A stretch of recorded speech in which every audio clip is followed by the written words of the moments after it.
Each of the Expedition 24 crew members who will be on orbit to mark the first 10 years of continuous human presence on the International Space Station already has a connection to spaceflight history in their own backgrounds. Colonel Doug Wheelock, United States Army, was born in Binghamton, New York, exactly 1 year before Alan Shepard's Mercury flight, and grew up in the nearby town of Windsor. I was 9 years old when we first landed Apollo 11 on the moon, and I thought, wow, that is really awesome. And but I never thought that dream was like way too big for me, because I was just like an ordinary kid in a tiny little town.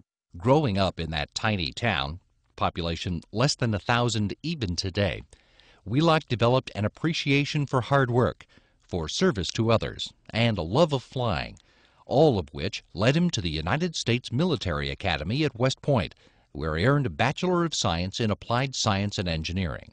I knew that West Point was the top of the list of leadership schools, and I really wanted to experience what it's like to be trained as a leader. It gave me the opportunity to come out and really start right into aviation. Once he was commissioned and spent a year in the infantry. After graduating at the top of his flight school class, Wheelock had postings as an Army aviator in the Pacific and an assignment as an advanced weapons research and development engineer, before earning a Master of Science in Aerospace Engineering from Georgia Tech, and then moving on to the Navy Test Pilot School. When I was able to go through test pilot training and get exposed to and meet different test pilots from various services, and I got to meet some of the astronauts that had formerly been test pilots, and I thought, you know, that's something that I could do as well. You know, I think I might try to do that. He was selected as an astronaut in 1998 and worked in many areas of the International Space Station program, including a stint in Star City as NASA's Director of Operations, Russia.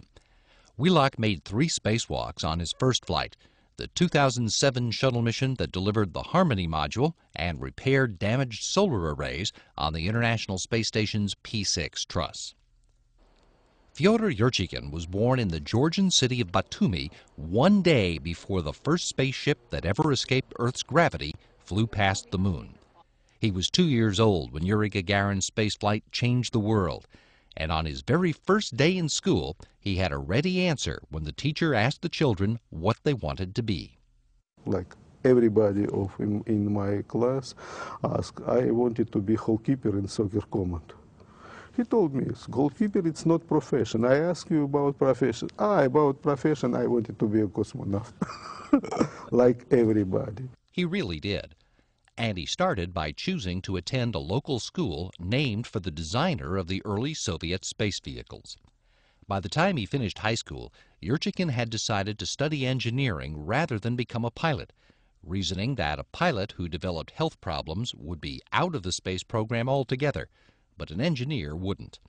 As for which college to attend, when I checked the data for all civilian cosmonauts, most of civilian cosmonauts graduated Moscow Aviation Institute. Of course, more chance to go to cosmonaut if I graduated Moscow Aviation Institute. He graduated the Moscow Aviation Institute as a mechanical engineer specializing in aerospace vehicles, and immediately started work at the Rocket Space Corporation Energia, first as a flight controller, and then as an engineer, eventually becoming lead engineer for the Mir shuttle program. In 1997, he was selected for Energia's Cosmonaut Corps, and while training for spaceflight, he also finished a Ph.D. in economics at Moscow Service State University. Yurchikhin spent 11 days in space on the 2002 shuttle mission that delivered the S-1 truss to the International Space Station, and he returned in 2007 as commander of Expedition 15, completing 3 spacewalks during that 6-month mission and pursuing his interest in studying Earth from orbit. It's ecological program, geophysical program. It's understood all problems, for example, about rainforest, fire, a big city, and how the big city killed the nature. You may see about this from space station. it's a task too. Shannon Walker is the first native of Houston to fly in space.